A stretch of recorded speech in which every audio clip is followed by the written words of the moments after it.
രാവിലെ ബ്രേക്ക്ഫാസ്റ്റ് ആയിട്ടോ ഈവനിങ് സ്നാക്കായിട്ടോ ഒക്കെ കഴിക്കാൻ വേണ്ടി പറ്റിയ റവ ഉപയോഗിച്ചുള്ള നല്ലൊരു പലഹാരത്തിൻ്റെ റെസിപ്പിയുമായിട്ടാണ് ഇന്ന് ഞാൻ വന്നിരിക്കുന്നത്.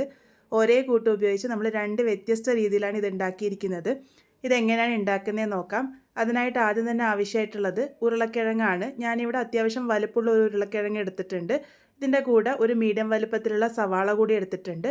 പിന്നെ ഒരു 2 അല്ലി വെളുത്തുള്ളിയും 2 പച്ചമുളകും നമുക്കിതിനായിട്ട് ആവശ്യമായിട്ടുണ്ട്. അപ്പോൾ ആദ്യം തന്നെ മിക്സറിൻ്റെ ചെറിയ ജാർ എടുത്തിട്ട് ഇതിലേക്ക് നമ്മൾ എടുത്തു വെച്ചിരിക്കുന്ന ഉരുളക്കിഴങ്ങ് തൊലിയൊക്കെ കളഞ്ഞ് ഒന്ന് നല്ല പോലെ വൃത്തിയാക്കിയതിന് ശേഷം കട്ട് ചെയ്തിട്ട് ഇട്ട് കൊടുത്തിട്ടുണ്ട്. ഇതിൻ്റെ കൂടെ തന്നെ സവാള കൂടെ മുറിച്ച് ചേർത്ത് കൊടുക്കാം. ഇനി ഇതിലേക്ക് 2 പച്ചമുളകും 2 അല്ലി വെളുത്തുള്ളിയാണ് ചേർത്ത് കൊടുത്തിരിക്കുന്നത്. ഇതിലേക്ക് കുറച്ച് മല്ലിയില കൂടെ ഞാനിവിടെ ഇട്ട് കൊടുക്കുന്നുണ്ട്. മല്ലിയില വേണ്ടാന്നുണ്ടെങ്കിൽ സ്കിപ്പ് ചെയ്താലും കുഴപ്പമില്ല. ഇതെല്ലാം കൂടെ നന്നായിട്ട് അരച്ചെടുക്കാം. വെള്ളം ചേർക്കേണ്ട ആവശ്യമില്ല. ആ ഒരു ഉരുളക്കിഴങ്ങിലും സവാളയിലും നല്ല വെള്ളത്തിൻ്റെ പറ്റ് കാണും. ആ ഒരു ഇതിൽ നല്ല ഫൈനായിട്ട് തന്നെ അരച്ചെടുത്തിട്ടുണ്ട്. ഇത് ഏകദേശം 1 കപ്പ് പ്യൂരിയാണ്. അത് ഞാനിവിടെ ഒരു പാനിലേക്ക് ഒഴിച്ചു കൊടുത്തിട്ടുണ്ട്. ഇതിൻ്റെ കൂടെ തന്നെ ഞാൻ ആദ്യം 1/2 കപ്പ് വെള്ളം ഒഴിച്ച് നല്ലപോലെ തന്നെ ഒന്ന് മിക്സ് ചെയ്തെടുക്കുന്നുണ്ട്. മിക്സ് ചെയ്തെടുത്തത് നോക്കിയതിന് ശേഷം വേണം നമ്മൾ വീണ്ടും വെള്ളം ചേർത്ത് കൊടുക്കാൻ വേണ്ടിയിട്ട്. അപ്പോൾ ഇതിപ്പോൾ ഒരല്പം കട്ടിയായിട്ടിരിക്കുന്നത് കൊണ്ട് തന്നെ ഞാൻ വീണ്ടും 1/2 കപ്പ് വെള്ളം ചേർത്തിട്ടുണ്ട്. അങ്ങനെ ടോട്ടലായിട്ട് 1 കപ്പ് പ്യൂരിയും 1 കപ്പ് വെള്ളവുമാണ് ഞാനിവിടെ ചേർത്ത് കൊടുത്തിരിക്കുന്നത്. ഇനി ഇത് നല്ലപോലെ മിക്സ് ചെയ്തെടുത്തതിന് ശേഷം മീഡിയം ഫ്ലെയിമിൽ വെച്ചിട്ട് ഒരു 2 മിനിറ്റ് നേരത്തേക്ക് നല്ലപോലെ തന്നെ കുക്ക് ചെയ്തെടുക്കാം. ആ ഒരു സമയമാകുമ്പോഴേക്കും ഉരുളക്കിഴങ്ങും സവാളയും അതുപോലെ തന്നെ ആ ഒരു മല്ലിയിലയും ഒക്കെ തന്നെ നന്നായിട്ട് വെന്ത് വരും. ഇതിലേക്ക് ഇനി 1 ടീസ്പൂൺ ചില്ലി ഫ്ലേക്സും അതിൻ്റെ കൂടെ തന്നെ 1/4 ടീസ്പൂൺ ഉപ്പും കൂടെ ചേർത്ത് കൊടുത്തിട്ടുണ്ട്. എല്ലാം കൂടെ നന്നായിട്ട് മിക്സ് ചെയ്തെടുത്തിട്ടുണ്ട്. ഇതിപ്പം പാകത്തിന് ഏകദേശം വെന്ത് വന്നിട്ടുണ്ട്. നല്ല പോലെ തന്നെ തിളച്ച് വെന്ത് വന്നതിന് ശേഷം വേണം നമ്മൾ ഇതിലേക്ക് ബാക്കിയുള്ള ചേരുവകൾ ചേർത്ത് കൊടുക്കാൻ വേണ്ടിയിട്ട്. ഇതിലേക്ക് ഇനി ചേർത്ത് കൊടുക്കുന്നത് റവയാണ്. ഞാനിവിടെ 1/4 കപ്പ് റവയാണ് എടുത്തിരിക്കുന്നത്. നല്ല നേർത്ത റവയാണ് ഞാനിവിടെ എടുത്തിരിക്കുന്നത്. ഒരല്പം തടിപ്പുള്ള റവയാണ് നിങ്ങൾ ഉപയോഗിക്കുന്നതെങ്കിൽ അത് മിക്സറിലിട്ട് നല്ല പോലെ തന്നെ പൊടിച്ചെടുത്തിട്ട് ചേർത്ത് കൊടുത്താൽ മതി. ഇത് കുറച്ച് കുറച്ചായി ചേർത്ത് കൊടുത്ത് നമുക്ക് മിക്സ് ചെയ്തെടുക്കാം. ഏകദേശം 1 കപ്പ് റവയ്ക്ക് 2 കപ്പ് വെള്ളമാണ് നമുക്ക് ആവശ്യമായിട്ട് വരിക. ഞാനിവിടെ 1 കപ്പ് പ്യൂരിയും അതുപോലെ തന്നെ 1 കപ്പ് വെള്ളവും ഒഴിച്ചു കൊടുത്തിട്ടുണ്ട്. ആ ഒരു പ്യൂരി വെന്ത് വരാൻ വേണ്ടിയിട്ട് കുറച്ച് സമയം എടുത്തത് കൊണ്ടാണ് ഞാനിവിടെ 1 കപ്പ് വെള്ളം ഒഴിച്ചു കൊടുത്തിരിക്കുന്നത്. അപ്പോൾ ടോട്ടലായിട്ട് 2 കപ്പ് വെള്ളത്തിലേക്ക് നമ്മൾ 1/4 കപ്പ് റവ മുഴുവനായിട്ടും തന്നെ ചേർത്ത് കൊടുത്ത് നല്ല പോലെ തന്നെ മിക്സ് ചെയ്തെടുത്തിട്ടുണ്ട്. ലോ ഫ്ലെയിമിൽ വെച്ചിട്ട് ഇത് നല്ല പോലെ തന്നെ ഒന്ന് കുക്ക് ചെയ്തെടുക്കുക. കുറച്ച് സമയം കഴിയുമ്പോഴേക്കും ഇതുപോലെ പാനിൽ നിന്നൊക്കെ നന്നായിട്ട് റിലീസായി നല്ലൊരു ഡോ പരുവത്തിലായിട്ടുണ്ടാകും. ആ ഒരു പാകാകുന്നത് വരെയാണ് ഇത് കുക്ക് ചെയ്തെടുക്കേണ്ടത്. അതിനുശേഷം ഞാനിവിടെ ഇതൊരു പാത്രത്തിലേക്ക് മാറ്റി കൊടുത്തിട്ടുണ്ട്.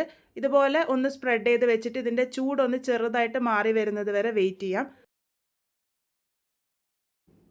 ഇപ്പം ഇത് ചെറുതായിട്ട് ചൂട് മാറി വന്നിട്ടുണ്ട്. നമുക്ക് കൈകൊണ്ട് തൊടാൻ പാകത്തിനായിട്ടുണ്ട്. ഇനി ഇതിലേക്ക് 1 ടേബിൾ സ്പൂൺ ഗോതമ്പ് പൊടിയാണ് ചേർത്ത് കൊടുക്കുന്നത്. ഗോതമ്പ് പൊടി ചേർത്ത് കൊടുക്കുന്നത് നല്ലൊരു ബൈൻഡിങ് കിട്ടാൻ വേണ്ടിയിട്ടാണ്. അതിലേക്ക് 1 ടീസ്പൂൺ എണ്ണ കൂടെ ഒഴിച്ചു കൊടുത്തിട്ടുണ്ട്. അതിനുശേഷം ഇത് നല്ല പോലെ തന്നെ കുഴച്ചെടുക്കാം. നല്ല സോഫ്റ്റ് ആയിട്ടുള്ള കൂട്ടാണ് നമുക്ക് ആവശ്യമായിട്ടുള്ളത്. കൈ ഉപയോഗിച്ച് നല്ല പോലെ തന്നെ ഒരു 1-2 മിനിറ്റ് നേരത്തേക്ക് നീഡ് ചെയ്തെടുക്കുക. ഈ ഒരു പാകത്തിന് നമ്മളുടെ കൂട്ട് സോഫ്റ്റ് ആയിട്ട് വരും. ഇതേപോലെ വേണം നമ്മൾ കൂട്ട് തയ്യാറാക്കി എടുക്കാൻ വേണ്ടിയിട്ട്. കയ്യിലൊന്നും ഒട്ടും തന്നെ പറ്റിപ്പിടിക്കില്ല. ഇതിപ്പോൾ പാകത്തിന് റെഡി ആയിട്ടുണ്ട്. ഇത് ഞാനിവിടെ 2ആയിട്ട് ഭാഗിച്ചെടുത്തിട്ടുണ്ട്. 2 രീതിയിലാണ് നമ്മളിത് തയ്യാറാക്കി എടുക്കാൻ വേണ്ടി പോകുന്നത്. ഇത് നിങ്ങൾക്ക് ഇഷ്ടാനുസരണം ഷേപ്പ് ചെയ്തെടുക്കാം. ഞാനിപ്പോൾ മീഡിയം വലുപ്പത്തിലുള്ള ഉരുളകളാക്കിയിട്ട് കയ്യിൽ വെച്ച് നല്ല പോലെ ഉരുട്ടിയെടുത്തതിന് ശേഷം കയ്യിൽ വെച്ച് ചെറുതായിട്ടൊന്ന് പരത്തിയെടുത്തിട്ടുണ്ട്. അതിനുശേഷം ഞാനിവിടെ ചോപ്സ്റ്റിക്കിൻ്റെ ബാക്ക് ഉപയോഗിച്ചിട്ട് സെൻറ്റർ ഭാഗത്തായിട്ട് ഒരു ഹോൾ ആക്കി കൊടുക്കുകയാണ് ചെയ്യുന്നത്. ഈ ഒരു രീതിക്ക് ചെയ്തെടുക്കാം. അല്ലാതെ നിങ്ങൾക്ക് ഇഷ്ടമുള്ള ഏത് ഷേപ്പ് വേണമെങ്കിലും കൊടുക്കാം കേട്ടോ. ഇതിനങ്ങനെ പ്രത്യേകിച്ച് ഷേപ്പൊന്നുമില്ല. അപ്പോൾ ഒരു പോർഷൻ ഞാൻ ഇതുപോലെ ഉണ്ടാക്കും. പിന്നെ ഒരു പോർഷൻ ഞാൻ സാധാരണ ഉരുട്ടിയെടുക്കുകയാണ് ചെയ്യുന്നത്. കുഞ്ഞു കുഞ്ഞു ബോൾസ് ആയിട്ട് ഉരുട്ടിയെടുത്തിട്ടുണ്ട്. ഈ ഒരു രീതിക്കാണ് അടുത്ത ആ ഒരു പോർഷൻ ചെയ്തെടുക്കുന്നത്. അപ്പോൾ ഇതേപോലെ ഞാൻ ബാക്കിയുള്ളതൊക്കെ ഇവിടെ റെഡിയാക്കി എടുത്തിട്ടുണ്ട്. ഇത് ഞാനിപ്പോൾ ഇവിടെ ആവിയിൽ വേവിച്ചിട്ടും ഇത് ഫ്രൈ ചെയ്തിട്ടും എടുക്കാനാണ് പോകുന്നത്. അപ്പം നമുക്ക് ആദ്യം ആവിയിൽ വേവിച്ചെടുക്കുന്നത് എങ്ങനെയാണെന്ന് നോക്കാം. അതിന് വേണ്ടിയിട്ട് ഏത് പാത്രത്തിലാണോ സ്റ്റീം ചെയ്തെടുക്കാൻ വേണ്ടി പോകുന്നത് ആ ഒരു പാത്രം നല്ലപോലെ എണ്ണ തടവിയിട്ട് ഇത് അതിലേക്ക് മാറ്റി വയ്ക്കാം. സ്റ്റീമർ ഞാനിവിടെ കുറച്ച് വെള്ളമൊഴിച്ച് നേരത്തെ തന്നെ ചൂടാക്കാൻ വേണ്ടി വെച്ചിരുന്നു. വെള്ളം നല്ലപോലെ ചൂടായി വന്നതിന് ശേഷം ഈ ഒരു പാത്രം ഇതിലേക്ക് ഇറക്കി വെച്ച് കൊടുക്കാം. മീഡിയം ഫ്ലെയിമിൽ വെച്ചിട്ട് 10 മിനിറ്റ് നേരത്തേക്ക് നമുക്കിത് നല്ലപോലെ തന്നെ ആവി കയറ്റി എടുക്കാം. ഇപ്പോൾ ഇതാ 10 മിനിറ്റ് നേരം ആവി കയറ്റി എടുത്തിട്ടുണ്ട്. ഇതൊക്കെ പാകത്തിന് വെന്ത് വന്നിട്ടുണ്ട്. ഇതിൻ്റെ ചൂടാറാൻ വേണ്ടി വെച്ചിട്ടുണ്ട്. ചൂടൊക്കെ ആറി വന്നതിന് ശേഷം വേണം നമ്മളിത് ഡീമോൾഡ് ചെയ്യാൻ. ഇപ്പം കണ്ടില്ലേ, നല്ല സ്പോഞ്ചി ആയിട്ടാണ് ഇരിക്കുന്നത്. ഇത് ഇങ്ങനെ തന്നെ കഴിക്കാം. അല്ലാന്നുണ്ടെങ്കിൽ ഒന്ന് വറുത്തിട്ട് കൂടെ എടുത്തു കഴിഞ്ഞാൽ ടേസ്റ്റ് ഒന്നും കൂടെ കൂടും. അതിനായിട്ട് പാനിലേക്ക് 1 ടീസ്പൂൺ എണ്ണയാണ് ഒഴിച്ചു കൊടുത്തത്. എണ്ണ ഒന്ന് ചൂടായി വരുമ്പോൾ അതിലേക്ക് 1/2 ടീസ്പൂൺ കടുക് ഇട്ട് കൊടുത്തിട്ടുണ്ട്. കടുക് ഒന്ന് പൊട്ടി വരുമ്പോൾ കുറച്ച് കറിവേപ്പില ചെറുതായിട്ട് അരിഞ്ഞതാണ് ചേർത്ത് കൊടുത്തിരിക്കുന്നത്. അതിനുശേഷം ഇതിലേക്ക് നമ്മൾ നേരത്തെ ആവി കയറ്റി വെച്ചിരിക്കുന്ന ഉരുളകളും കൂടെ ചേർത്ത് കൊടുക്കാം. എന്നിട്ട് നല്ലപോലെ തന്നെ ഒന്ന് സോട്ട് ചെയ്തെടുക്കാം. ഈ ഒരു എണ്ണയിൽ സോട്ട് ചെയ്തെടുക്കുമ്പോഴേക്കും ഇതിൻ്റെ രുചി ഒന്നും കൂടെ കൂടും. ഇതിലേക്ക് പ്രത്യേകിച്ച് മസാലകളൊന്നും ചേർക്കേണ്ട ആവശ്യമില്ല. ഞാനിപ്പോൾ ഇവിടെ മാഗി മസാലയാണ് ചേർത്ത് കൊടുക്കുന്നത്. മാഗി മസാല ചേർത്ത് കൊടുക്കുമ്പോൾ രുചി ഒന്നും കൂടെ കൂടും. കയ്യിലുണ്ടെങ്കിൽ എന്തായാലും ചേർത്ത് കൊടുത്തോളൂ, ഇല്ലാന്നുണ്ടെങ്കിൽ സ്കിപ്പ് ചെയ്താലും കുഴപ്പമില്ല. ഞാനിവിടെ 1/2 ടീസ്പൂൺ മാഗി മസാലയാണ് ചേർത്ത് കൊടുത്തിരിക്കുന്നത്. എല്ലാം കൂടെ ഒന്ന് ഹൈ ഫ്ലെയിമിൽ വെച്ചിട്ട് ഒരു 30 സെക്കൻഡ് നേരത്തേക്ക് നല്ലപോലെ സോട്ട് ചെയ്തെടുത്താൽ മാത്രം മതി. ഇത് ഒരുപാട് നേരം ഇതിലിട്ടിട്ട് വേവിച്ചെടുക്കേണ്ട ആവശ്യമില്ല.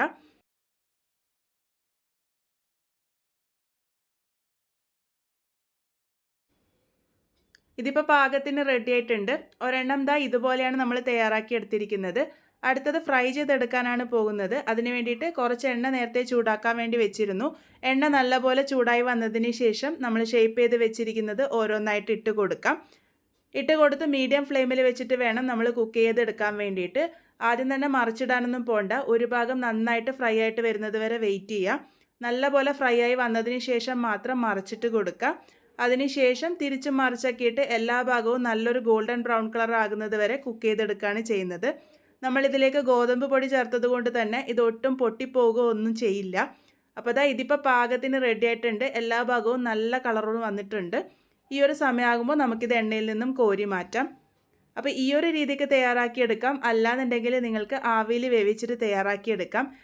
പുറമെ നല്ല മൊരിഞ്ഞ് വേണമെന്നുണ്ടെങ്കിൽ ഫ്രൈ ചെയ്തെടുക്കാവുന്നതാണ്. അപ്പോൾ വളരെ ടേസ്റ്റി ആയിട്ടുള്ള റവ കൊണ്ട് തയ്യാറാക്കിയെടുക്കാൻ വേണ്ടി പറ്റുന്ന നമ്മളുടെ പലഹാരം ഇവിടെ റെഡി ആയിട്ടുണ്ട്. നല്ല സ്പോഞ്ചി ആയിട്ടാണ് നമ്മൾ ആവിയിൽ വേവിച്ചത് ഉണ്ടാകുക. മറ്റേതാണെങ്കിൽ പുറമേ നല്ല മൊരിഞ്ഞിരിക്കും, ഉള്ളിൽ നല്ല സോഫ്റ്റ് ആയിട്ടാണ് ഉണ്ടാകുക. രാവിലെ ബ്രേക്ക്ഫാസ്റ്റ് ആയിട്ടോ ഈവനിങ് സ്നാക്കായിട്ടോ ഒക്കെ ട്രൈ ചെയ്ത് നോക്കാൻ വേണ്ടി പറ്റുന്നതാണ്. ഒരുപാട് ബുദ്ധിമുട്ടൊന്നും ഇല്ലാതെ വളരെ സിമ്പിളായിട്ട് തയ്യാറാക്കിയെടുക്കാൻ വേണ്ടി പറ്റുന്ന ഈ ഒരു പലഹാരം നിങ്ങൾ എന്തായാലും ട്രൈ ചെയ്ത് നോക്കൂ.